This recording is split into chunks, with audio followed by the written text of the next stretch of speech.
a lot for people that think that they're buying MDMA.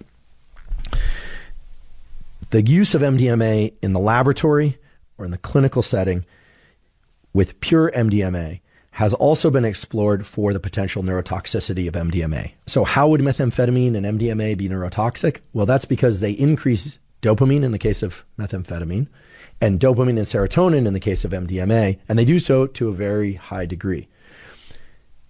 The big increases in dopamine and serotonin, but in particular the big increases in dopamine, tend to promote electrical activity of other neurons. Remember, these are, after all, neuromodulators. They modulate up or down the activity of other neurons, and dopamine tends to modulate the activity of other neurons up. So dopamine itself is not neurotoxic, but when a lot of dopamine is released, it is neurotoxic. And it's well known that even a single dose of methamphetamine can be neurotoxic, not just for dopamine neurons, but for other types of neurons as well, including serotonergic neurons.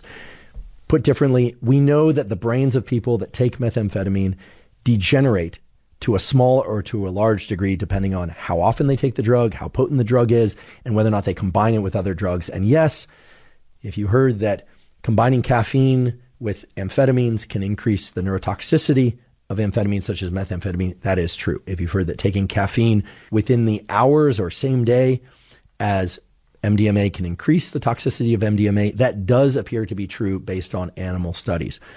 Now, there are not a lot of studies looking at the toxicity of MDMA in humans, but there are a few. There are also studies looking at the toxicity of MDMA in animal models, including non-human primate models. Now, this is a very complex literature, a lot of results, not all over the place, but they're scattered in a number of ways. First of all, some of the animal studies have used dosages of MDMA as high as 2 milligrams per kilogram of body weight, as high as 3 milligrams per kilogram of body weight, and even in upwards of that.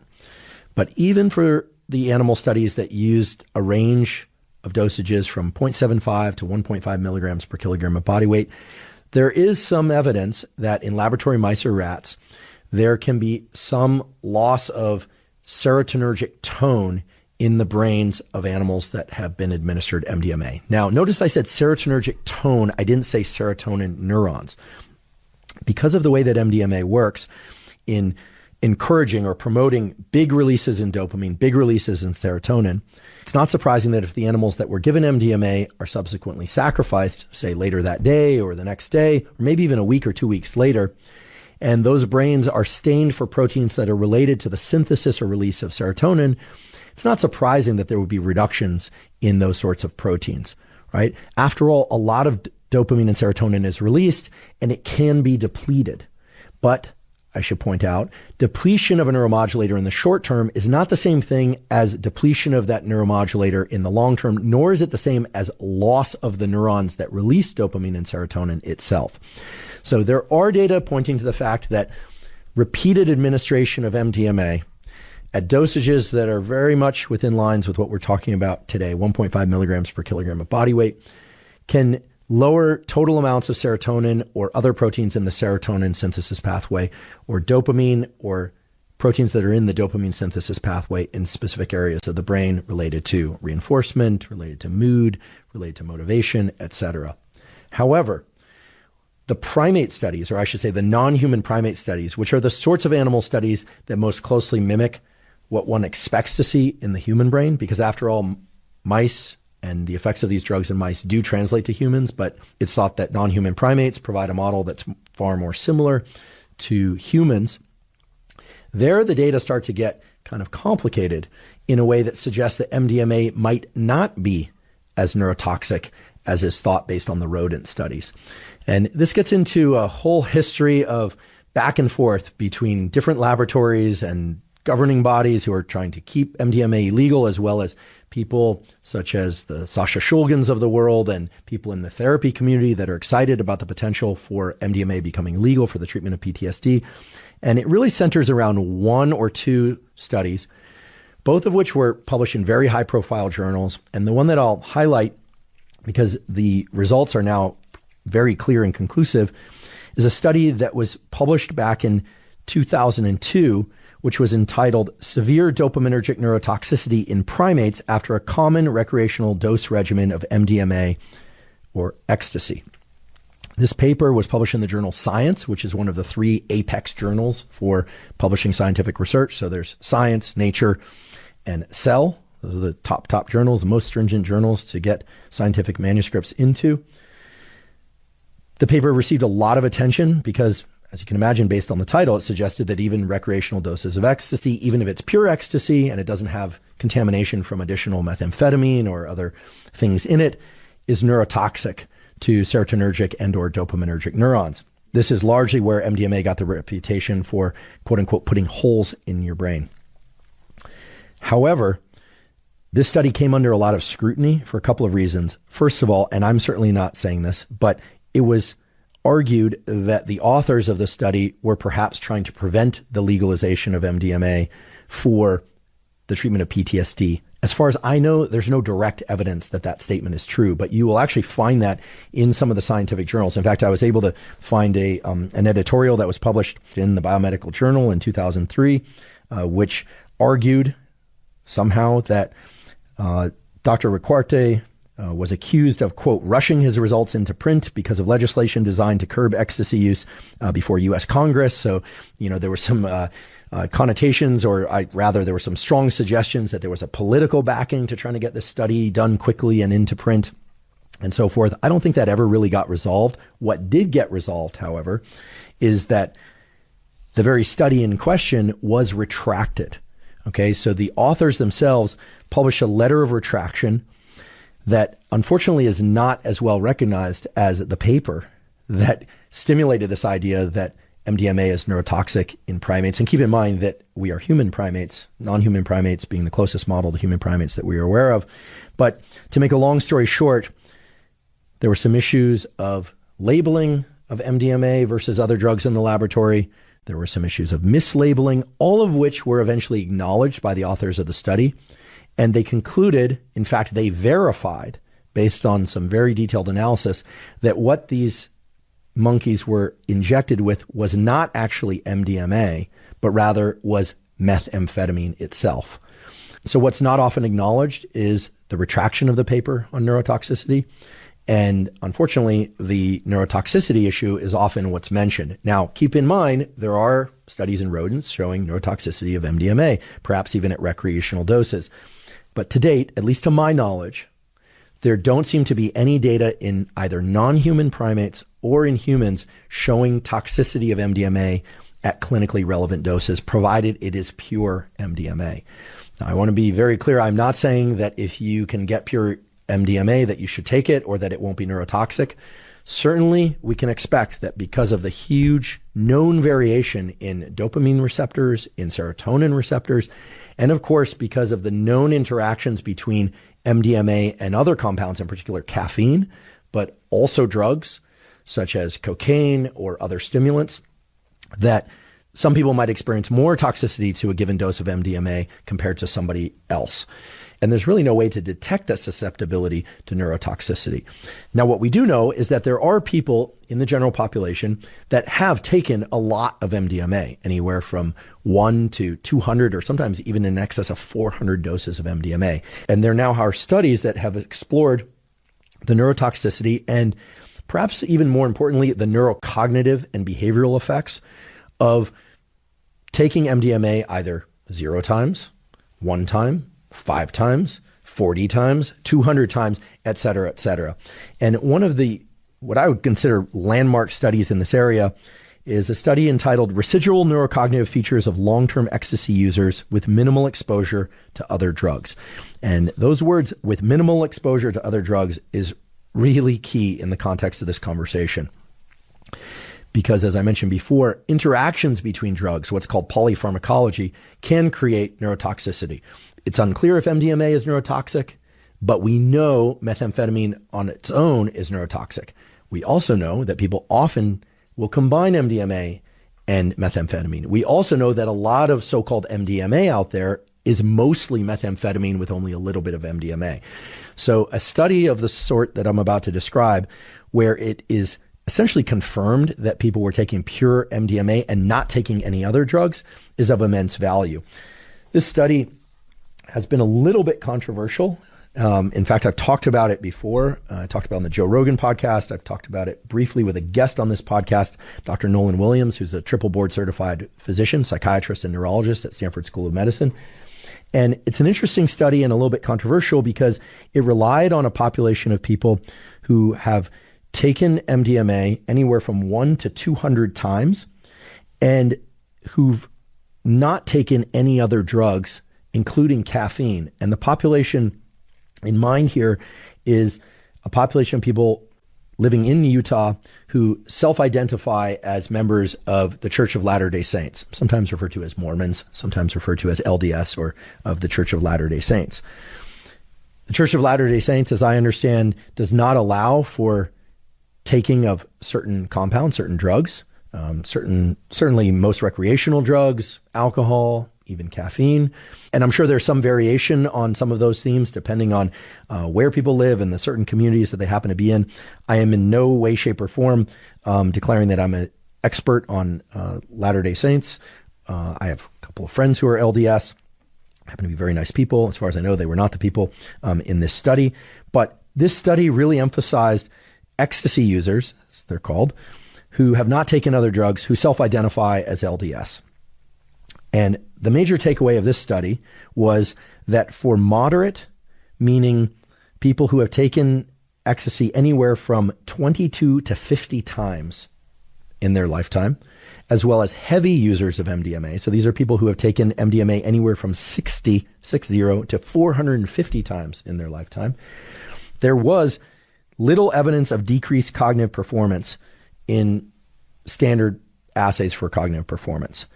Now, there were some effects showing poor, here I'm quoting from the findings, poor strategic self-regulation, quote, possibly reflecting increased impulsivity. However, when you see a conclusion like that, you should immediately be thinking chicken versus egg, right? It could be that people that are more impulsive and that have less strategic self-regulation are more likely to take ecstasy 450 times. You could conclude that, or you could conclude that people who have taken ecstasy 75 times or 25 times, etc., are degrading their levels of self-control and thereby increasing impulsivity. The direction of the effect is not known. These are purely correlations. Nonetheless, this study and a few others like it really stand as our best evidence, believe it or not, as to how ecstasy taken many times, because after all, these people are taking anywhere from 22 to 450 doses of ecstasy in their lifetime,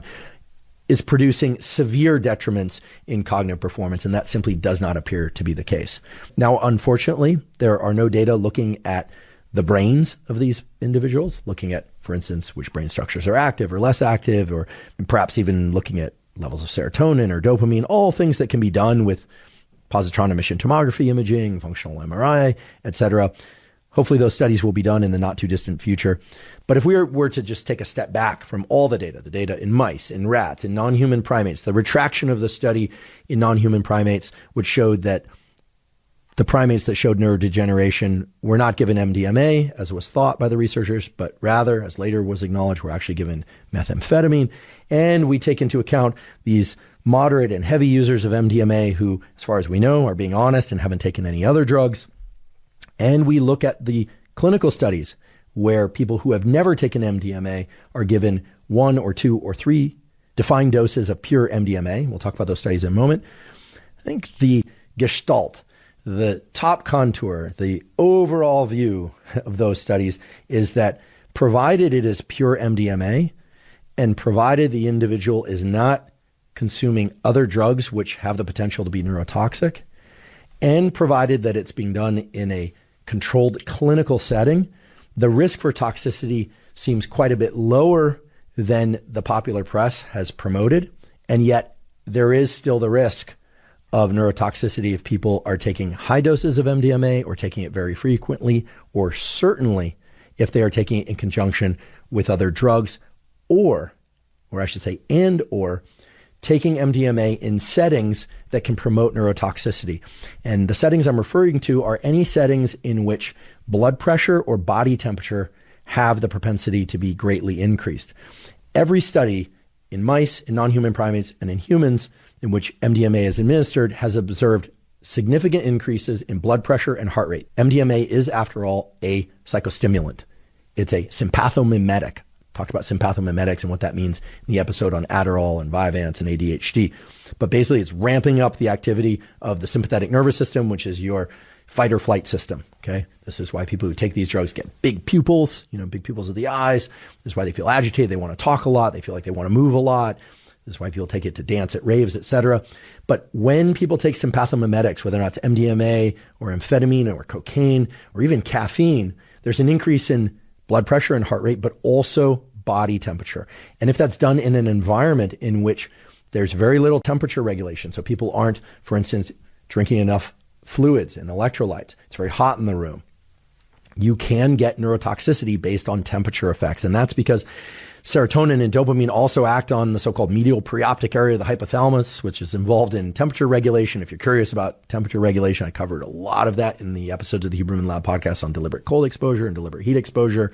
This is an area I used to work on many years ago as a research scientist before moving on to other topics to research in my laboratory.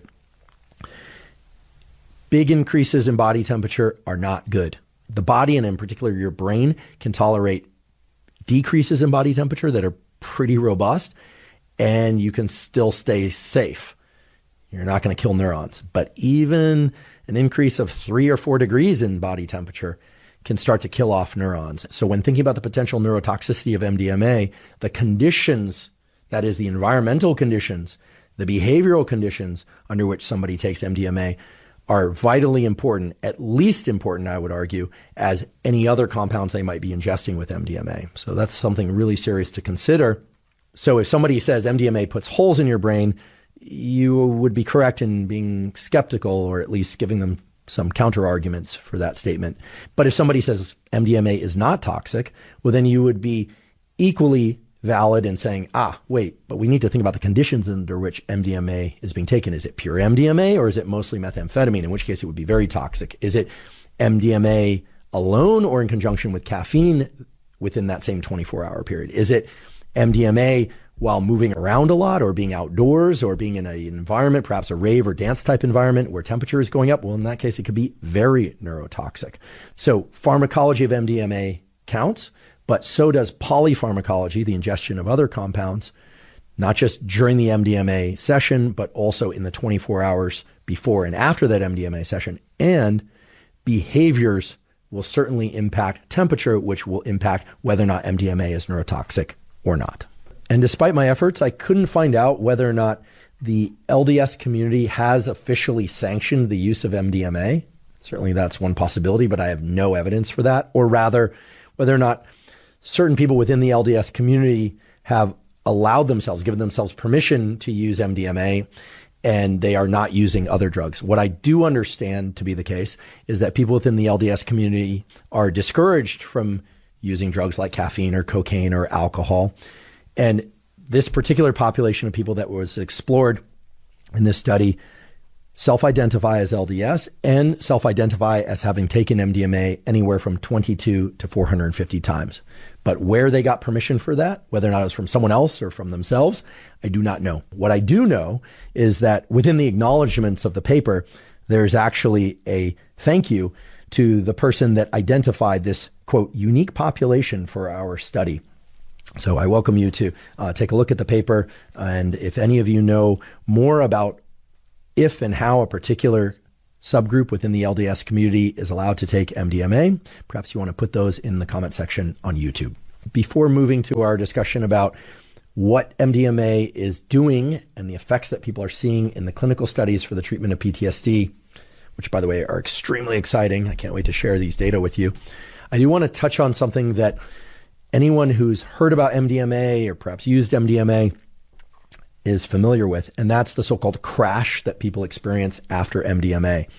There are a lot of myths about the post-MDMA crash, and there's a lot of lore out there on the internet about how to offset the crash, and a lot of lore about how to prevent the potential neurotoxicity of MDMA. Earlier, we talked about some of the major points around offsetting neurotoxicity, so certainly making sure that any MDMA that one takes is in the legal clinical setting, that it's therefore pure MDMA, right? That it's not cut with other things. which certainly can increase toxicity, controlling the temperature of one's environment, restricting caffeine intake, at least on the day of MDMA ingestion, but certainly the day before and the day after would be advantageous as well, simply because of the way that caffeine and activation of the adenosine receptor, as well as caffeine's effects on dopamine receptors, can interact with the potential neurotoxicity of MDMA. But the crash that one experiences after MDMA is actually a phenomenon very common to the crash that one experiences after ingestion of any type of stimulant, cocaine, amphetamine, etc.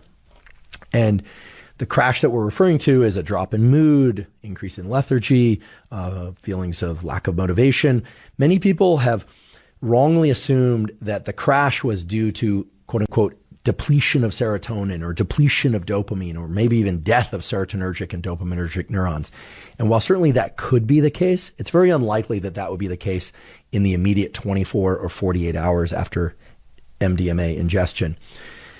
That said, you will see protocols that people have put out on the internet, such as, after taking MDMA, you should take a bunch of, 5-HTP or other precursors to serotonin or dopamine, which come in amino acid form. So L-tryptophan, for instance, is the amino acid precursor to serotonin. It's in the serotonin synthesis pathway. You'll hear that people will take L-tyrosine, which is the amino acid precursor to dopamine, as a way to try and buffer or increase dopamine during the so-called period of the crash. There's really no evidence that any of those things can be beneficial. And there is actually some reason to believe that it might be detrimental, because if anything, taking L-tryptophan and taking L-tyrosine would actually further deplete serotonin and dopamine. So the logic there is simply not very good. What is clear, however, is that MDMA can cause not just profound increases in dopamine, serotonin, and oxytocin, but that anytime there's a big increase in dopamine, there is going to be a post-dopaminergic increase in prolactin release. And prolactin is a hormone, sometimes considered a neurohormone, but it's really a hormone that's involved in a lot of things. Milk letdown in lactating women. It's involved in setting the refractory period to sexual arousal and erection and ejaculation in males after ejaculation. It's involved in lots of different functions in the brain and body, including the laying down of body fat stores. And it's also associated with increases in lethargy, decreases in dopamine. This is why drugs that increase dopamine are known to decrease prolactin, at least in the short term. This is why drugs like cabergoline, for instance, that increase dopamine are used as ways to suppress prolactin. Now, MDMA ingestion is known to dramatically increase prolactin, and people are starting to realize that it perhaps is the increase in prolactin that occurs both during and for some period of time, probably hours or days after ingestion of MDMA, that leads to at least some components of the so-called crash, that feeling of lethargy and lack of motivation, maybe diminished mood, etc.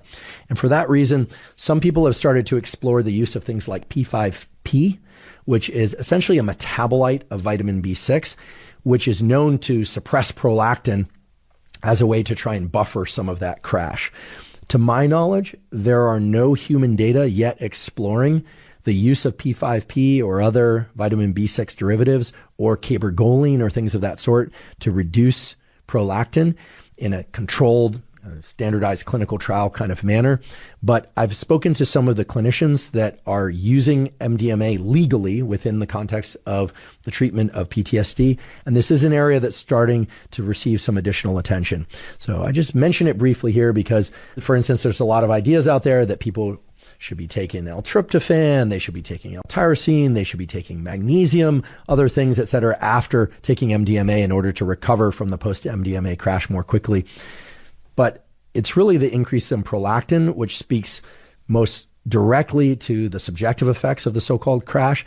So by my read of the mechanisms of MDMA, the neurochemicals it releases, the neurohormones that it promotes the release of, prolactin in particular, this P5P suppression of prolactin is perhaps the one that's most intriguing and that really has any kind of mechanistic basis. So I promise that going forward, as the scientists and clinicians that are using MDMA for the treatment of PTSD and other conditions such as alcohol use disorder, et cetera, start to explore the use of post-MDMA session P5P and other modes of suppressing prolactin for the hours and days after MDMA.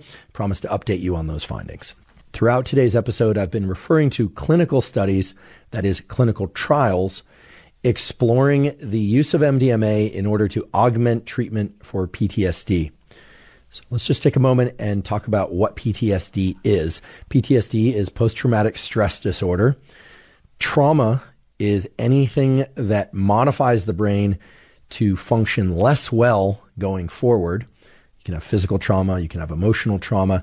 Typically, PTSD is used to refer to emotional trauma caused by either single events. So you can imagine, car accident, sexual assault.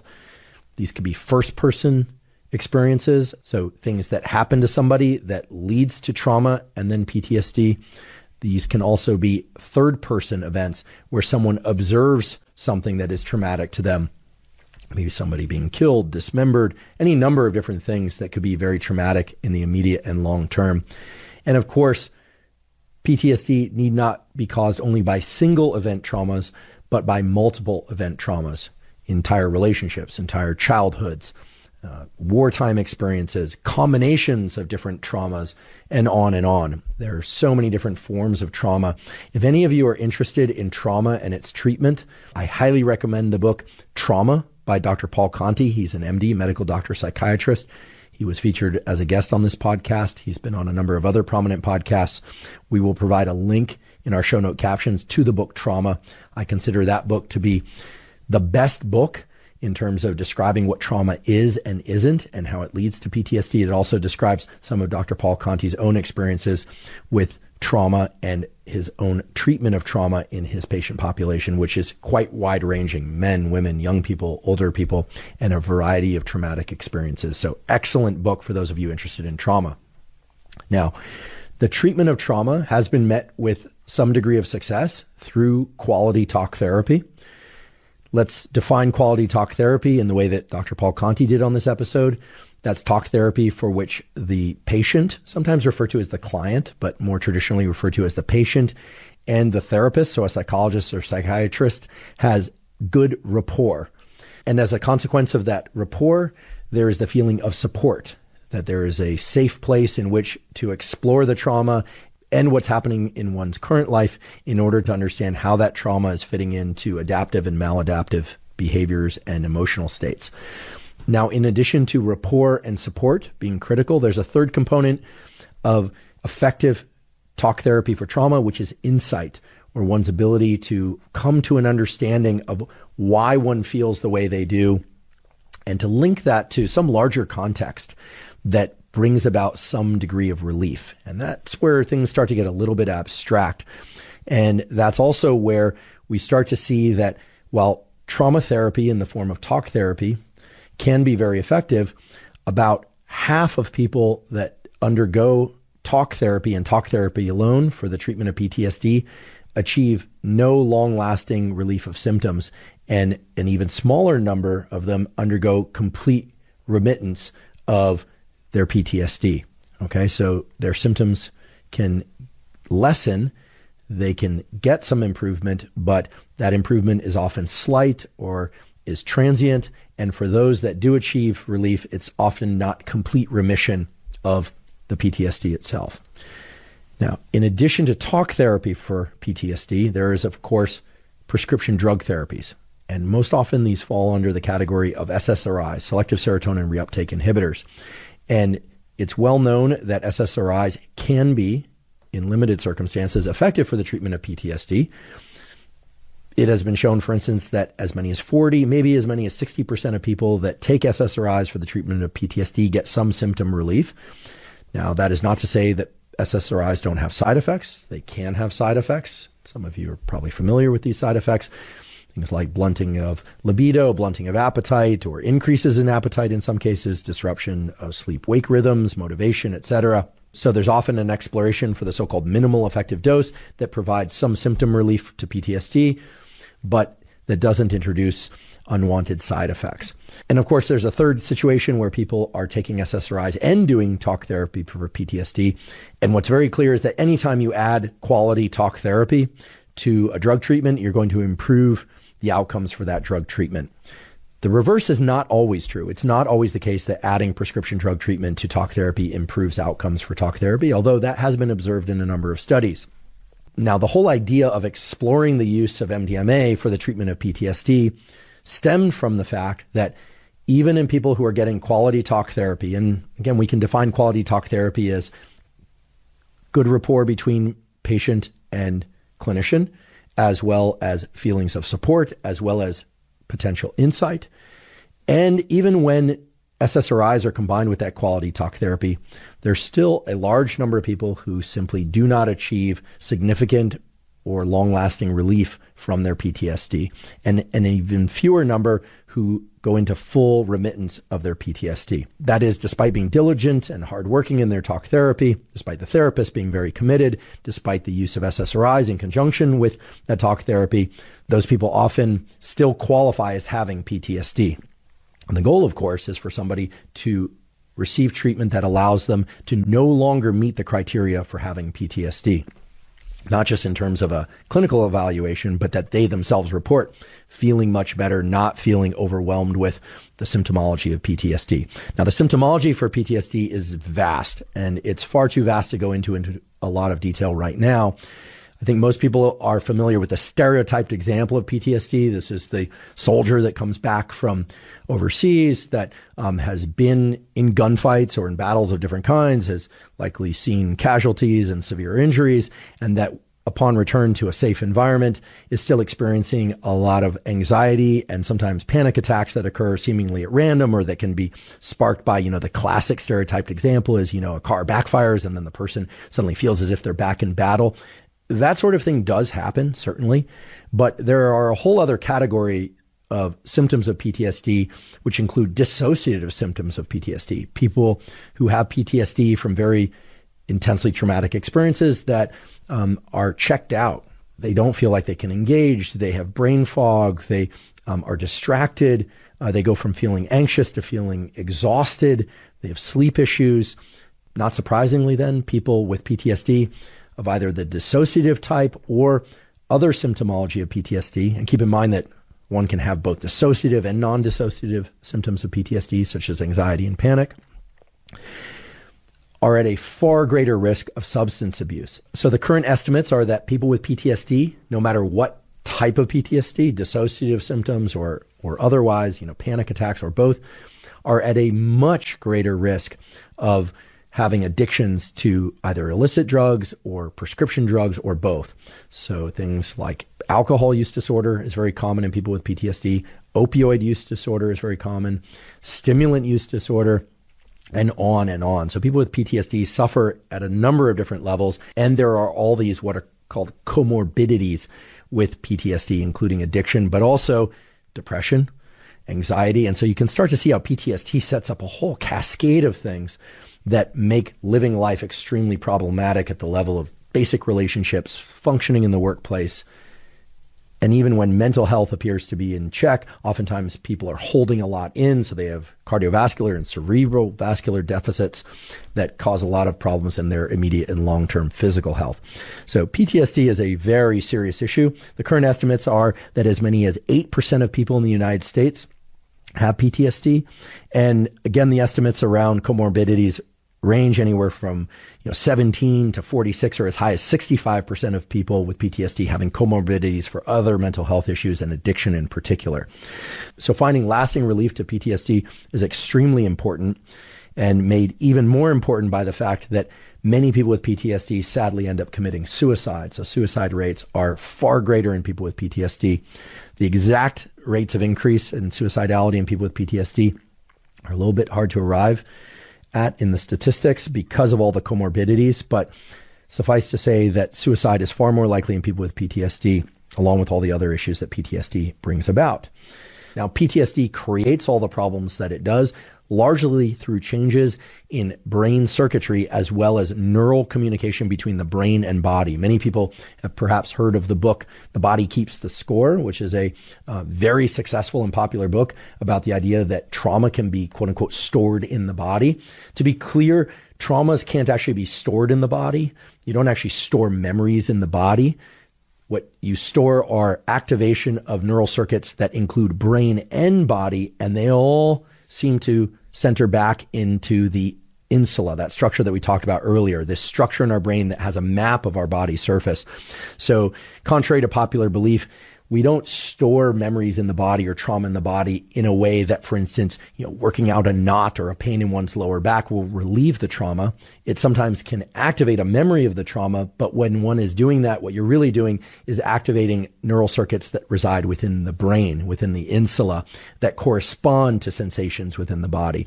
Now, I don't want to diminish the role of the body in the formation and the persistence of PTSD, and I certainly think the book, The Body Keeps the Score, is a pioneering book. It's in fact, an important book, but I want to emphasize that the modern neuroscience really points to the fact that PTSD is caused by the exact sorts of brain network activations that we were discussing earlier. Things like heightened levels of activation in the amygdala to insula pathway, which of course would exacerbate bodily sensations related to the trauma, or heightened activation of the hippocampus, this memory center in the brain, to amygdala to insula circuitry.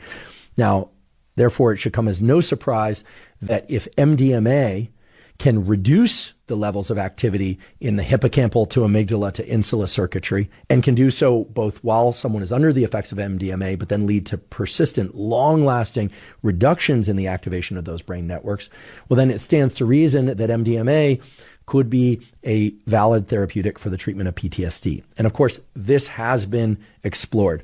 And here we can really give a nod and a large debt of gratitude to the so-called MAPS group. The MAPS group is a group that's operating mainly out of Santa Cruz, California, but they have a number of different satellite laboratories and clinical groups, both in the US, in Canada, and abroad, where they've worked with government organizations to get legal authorization to give MDMA to patients who have PTSD, to also give them talk therapy, and then to compare the effects of talk therapy with MDMA to talk therapy with placebo alone.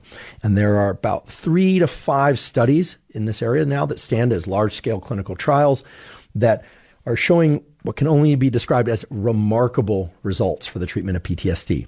So rather than go into any one of those studies in immense detail, I'm going to summarize across those studies. I will provide links to those in the show note captions.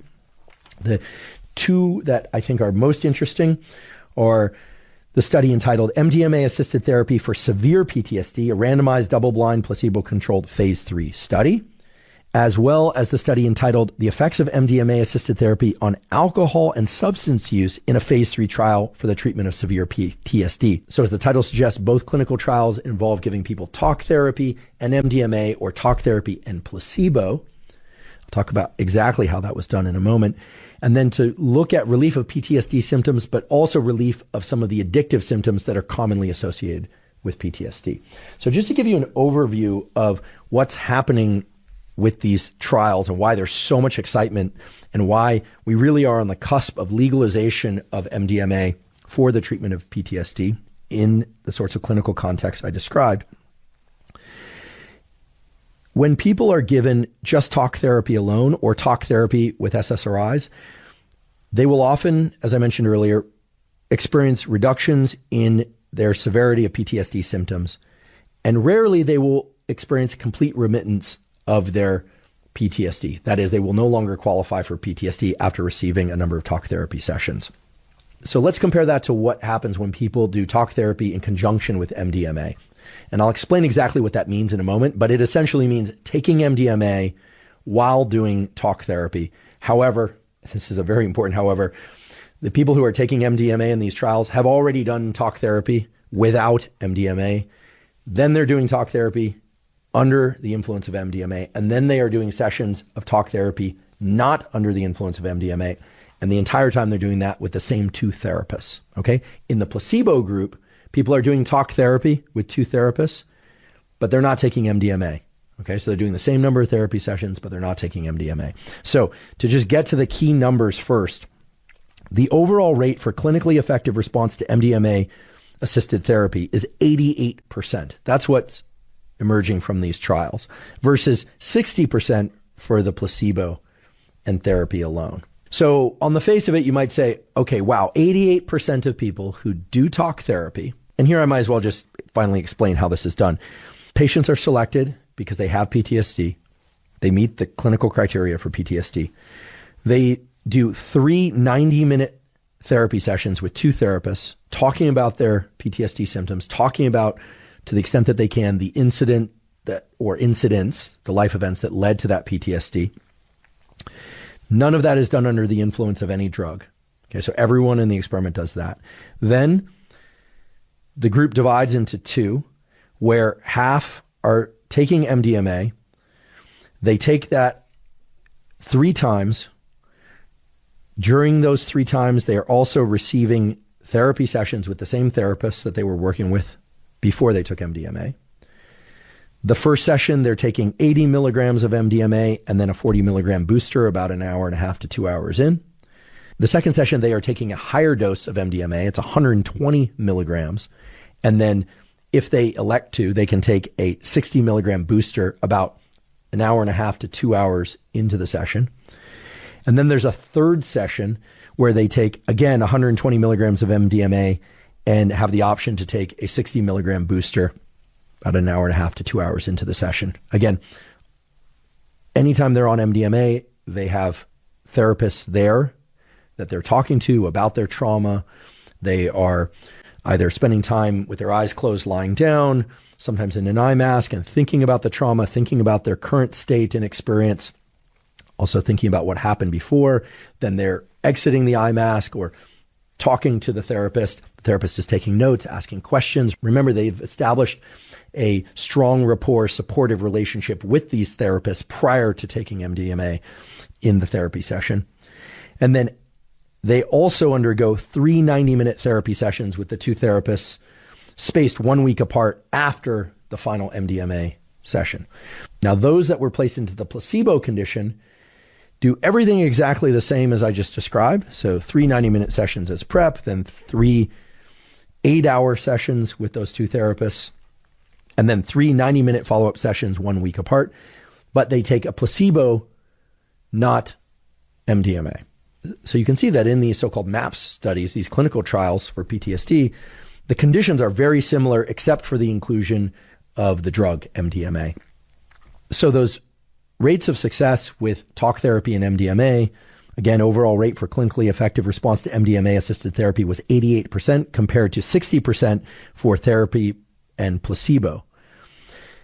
What's even more impressive, however, is that 67% of the people in the MDMA plus therapy treatment group no longer met the criteria for PTSD by the end of the treatment. So in other words, their PTSD went into remittance. Now, we could say they are quote unquote cured, but typically for things like PTSD, that's not the language that's used.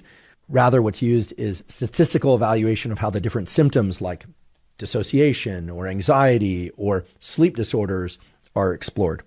So while to some of you, a difference between 60% success with talk therapy and placebo versus 88% success with talk therapy plus MDMA might not seem like that big of a difference, it is indeed quite an enormous difference. In fact, to my knowledge, there is no other example of a treatment for a psychiatric disorder that is successful to the same magnitude. I could be wrong about that. I'm sure some psychiatrists out there are going to jump on me about this.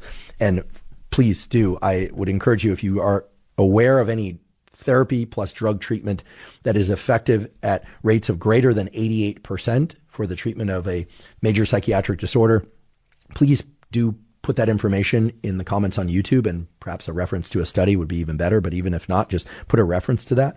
That would be great for sake of future episodes, etc. But nonetheless, an 88% success rate, and here I'm referring to success rate as a significant reduction in clinical symptoms for PTSD, and 67% of those people going into full remittance for PTSD by the end of the treatment is pretty spectacular, which is why you're hearing so much these days about the potential transition of MDMA from a Schedule I drug for which there are quote unquote no clinical applications to potentially a legal within the context of clinical use application of MDMA, which it does appear the legislature is at least considering for as early as 2024, maybe even later in 2023. It remains to be seen. Now, a number of other important results have emerged from this and other clinical trials. For instance, Remember earlier I talked about how many people with PTSD also suffer from alcohol use disorder. What's interesting is that for people that were in the MDMA plus talk therapy group in this and other studies who also had patterns of alcohol use disorder and even some other substance use disorders, the MDMA plus talk therapy treatment in many cases resolved their addiction to alcohol or other symptoms as well. And perhaps that shouldn't be surprising if we think about the addictions as stemming directly from their PTSD. But it is surprising if you think about the fact that alcohol use disorder and some other addictive disorders oftentimes will stem from disruptions in neural.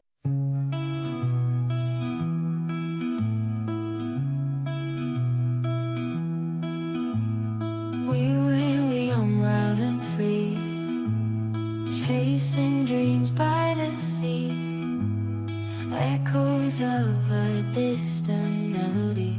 In the lights, just you and me. Photographs and shades of gold, stories that we've never told, memories that never grow old. In this heart, they're always bold. Time moves on, but we stay here. In the moments crystal clear, echoes of the yesteryear. In our hearts we hold them near. Fading memories in the light, lost in whispers of the night.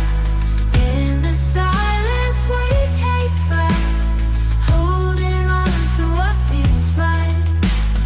Walks through streets of neon glow, silent whispers, tales of woe.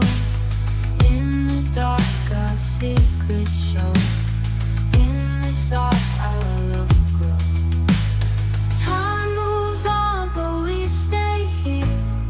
In the moments crystal clear, echoes of the yesteryear. In our hearts we hold them near. Fading memories in the light, lost in whispers of the night. In the silence we take flight, holding on to what feels right.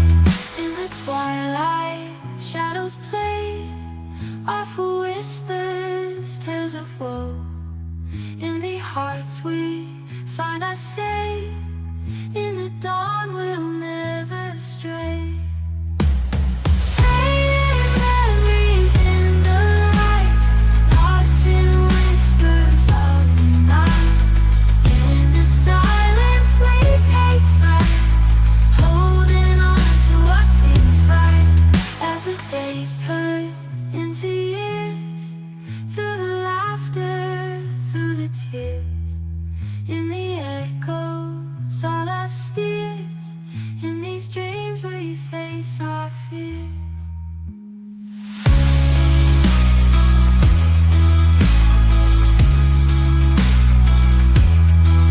As the days turn into years, through the laughter, through the tears. In the echoes all our steers, in these dreams we face our fears.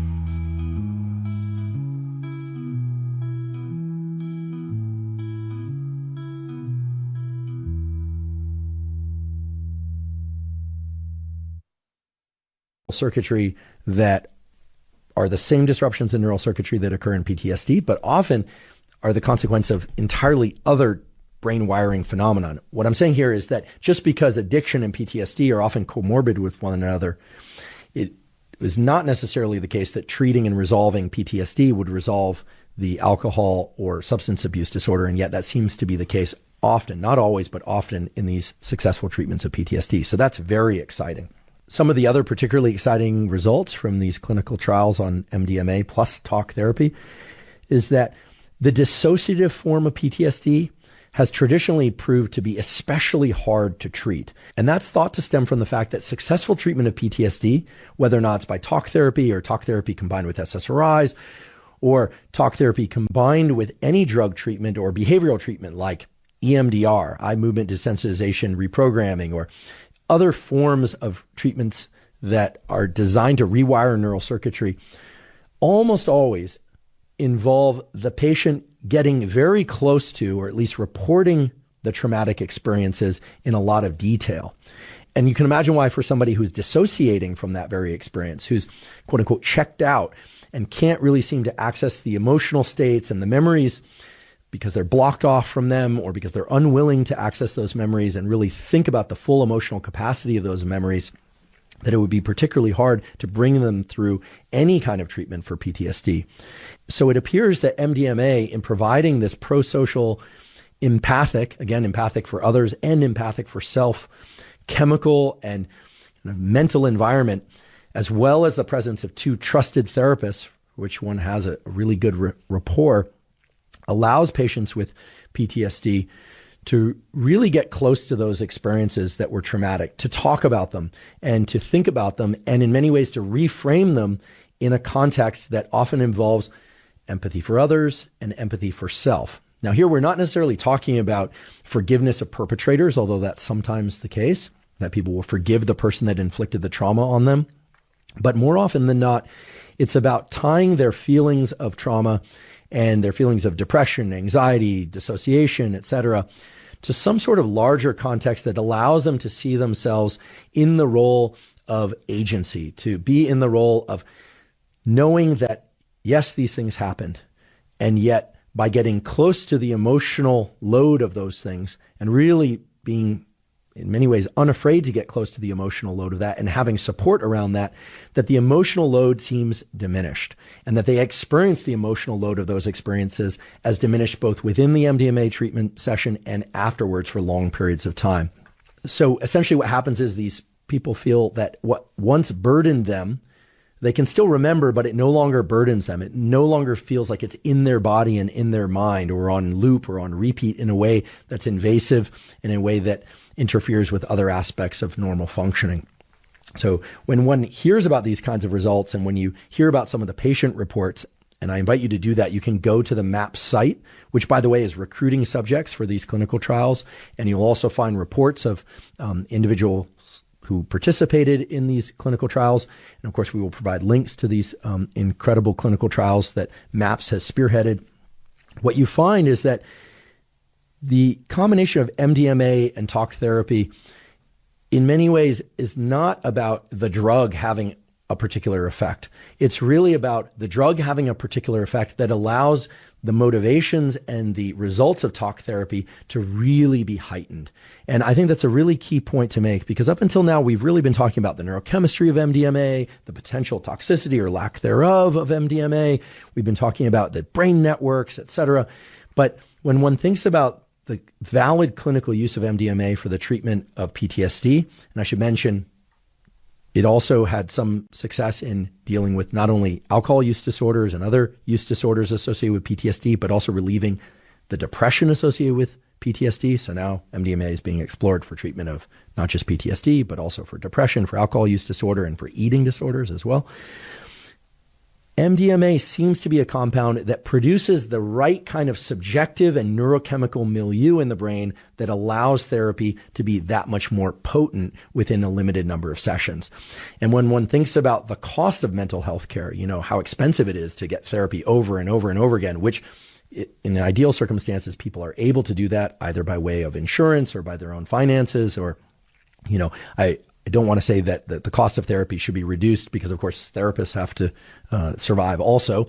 But the idea here is that people who are suffering would be able to achieve relief from their PTSD, their depression, their addiction, and to be able to do so by hopefully persisting in their therapy over whatever period of time is required, but also to assume a circumstance in which somebody only has 10 or 15 or maybe even just 3 opportunities to undergo treatment for PTSD, and nonetheless is able to achieve tremendous relief during the session and after the session. And it really does seem to be the case that for reasons that you now understand, the activation of particular brain networks, the suppression of other brain networks, in particular this amygdala to insula pathway, that when people are under the influence of MDMA in these very safe and therapeutic supportive settings, they're able to look at traumatic events and the ways that those traumatic events impact them in ways that really allow them to cognitively reframe those events and somatically reframe those events, to really change the way that it lives in their body and mind so that it's no longer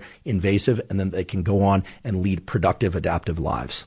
And as a final point related to these clinical studies, I, of course, would be remiss if I didn't touch on some of the so-called adverse effects, because anytime there's a drug or talk therapy for a mental health issue, adverse events have to be considered. And I think it's quite reassuring that in the case of MDMA therapy, there were no increases in the number of suicide attempts or suicidality or obsession with suicide. Contrast that with the group that received placebo, where there were a certain number of baseline and predicted obsessions with suicide. Fortunately, at least to my knowledge, there was no actual suicide attempt or successful suicide, thankfully. But the point being that the addition of MDMA drug therapy to PTSD talk therapy does not seem to increase the quote unquote side effects that are sometimes associated with PTSD talk therapy, because indeed there can be side effects to exploring PTSD and trauma, as one would expect. So overall, I would say it's very exciting times for the exploration of MDMA as an augment to talk therapy for the treatment of PTSD and these other conditions. Again, I think the MAPS group has done a remarkable job of keeping this within the realm of legal and trying to move things forward in terms of legislation to make sure that MDMA isn't simply made legal and then abused recreationally. I know people out there have different views on whether or not drugs like MDMA should be legal or not. That's not what this episode is about. What I am very excited about, as you can probably tell, and what I think a lot of people in the psychology and psychiatry community are very excited about, you say the mental health community at large, is that these compounds that for many years were only associated with their recreational uses and therefore were not well understood because they were often contaminated or taken in combination with other things or by people that never should have been taking them in the first place, taken by young kids, which is a whole other matter. A lot of issues and problems associated with these compounds. And yet we're now seeing from these clinical trials, when used, let's say properly, because really when safety protocols are obeyed, when there's clinical support, it is very clear that when MDMA is combined with quality talk therapy, that the outcomes are looking tremendously positive. It's by no means a miracle cure. It is by no means perfect. And time will tell what problems, if any, arise from the short or long-term use of MDMA in this context. But I think it's remarkable that anywhere from 2 to 3 sessions with MDMA and talk therapy have been shown to significantly reduce PTSD symptoms, and in some cases completely eliminate PTSD symptoms in such a wide range of patients, and in patients that have experienced both PTSD and these other comorbid disorders. I think it's really remarkable. It's very exciting, and I look forward to seeing what the next round of data produce. So as is often the case on this podcast, today we went into a lot of detail about a subject. MDMA is this incredible compound synthesized, as far as we know, first by humans, not by plants, not by aliens, but by humans, and that produces big increases in dopamine and serotonin to create these highly motivated, pro-social, empathic states, meaning both empathy for others and for self, and that when applied in the context of psychiatric challenges like PTSD and addiction, is proving to create a lot of relief for a lot of people where other forms of drug therapy or combination drug and talk therapy had failed before. We talked about some of the potential neurotoxicity issues. I don't think that is a resolved issue just yet, although the bulk of data in humans and non-human primates point to the fact that at reasonable doses, and we talked earlier about what those are, at reasonable doses, when not combined with other drugs, it does not appear that MDMA is exceedingly neurotoxic, and it may not be neurotoxic at all. Of course, one needs to be exceedingly cautious when thinking about the use of any sympathomimetic. They, of course, can be neurotoxic. Anything with methamphetamine in it has the potential to be neurotoxic. But of course, dosage matters, context.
effects matters. We talked about that. And of course, the purity of drug matters. And again, I just want to reemphasize the fentanyl contamination of MDMA that's sold on the street and that is being used recreational is of very serious, potentially lethal concern. I also expect that there will be a lot of interest in these clinical trials that MAPS is doing. So again, you can find links to that in the show note captions. And I think in general, we should acknowledge that we are at a very interesting and important time in human history for the treatment of psychiatric disorders and for neuroscience generally, because whether or not we're talking about psilocybin or LSD or ayahuasca or ketamine or today's topic of MDMA, regardless of what drug and neurotransmitter and neuromodulator systems are involved, what we're really talking about are ways to access neuroplasticity, the nervous system's incredible ability to modify itself in response to experience, ideally to be modified in adaptive ways that make it function better. So that's really the crux of what talk therapy and drug therapies are about. That's what the goal of using MDMA as a clinical tool is all about. And in that sense, I find MDMA to be an incredibly interesting and important topic, and I hope you did as well. If you're learning from and/or enjoying this podcast, please subscribe to our YouTube channel. That's a terrific zero-cost way to support us. In addition, please subscribe to the podcast on both Spotify and Apple. And on both Spotify and Apple, you can leave us up to a 5-star review. If you have questions for me or comments about the podcast or guests that you'd like me to interview on the Huberman Lab podcast, please put those in the comment section on YouTube. I do read all the comments. Please also check out the sponsors mentioned at the beginning and throughout today's episode. That's the best way to support this podcast. Not so much during today's episode, but on many previous episodes of the Huberman Lab podcast, we discuss supplements. While supplements aren't necessary for everybody, many people derive tremendous benefit from them for things like improving sleep, for hormone support, and for focus. The Huberman Lab podcast is proud to have partnered with Momentous Supplements. If you'd like to see the supplements discussed on the Huberman Lab podcast, you can go to Live Momentous, spelled O-U-S. So that's livemomentous.com/Huberman. If you're not already following me on social media, I am Huberman Lab on Instagram, Twitter, Facebook, and LinkedIn. And at all those places, I discuss science and science-related tools for mental health, physical health, and performance, some of which overlap with the science and tools that are discussed on the Huberman Lab podcast, but much of which is distinct from the information covered on the Huberman Lab podcast. So again, it's Huberman Lab on all social media platforms. If you haven't already subscribed to our Neural Network newsletter, the Neural Network newsletter is a monthly newsletter. It's completely zero cost, where we provide podcast summaries as well as toolkits. The toolkits are short lists in PDF form of things that you can do to improve, for instance, sleep or neuroplasticity or dopamine regulation or deliberate cold exposure or fitness and on and on. Again, all of that is available zero cost. You simply go to hubermanlab.com, go to the menu, scroll down to newsletter, and provide your email. We do not share your email with anybody. So if you're interested in those toolkits and the Neural Network newsletter, again, that's available at hubermanlab.com. Thank you again for joining me for today's discussion all about MDMA. And last but certainly not least, thank you for your interest in science.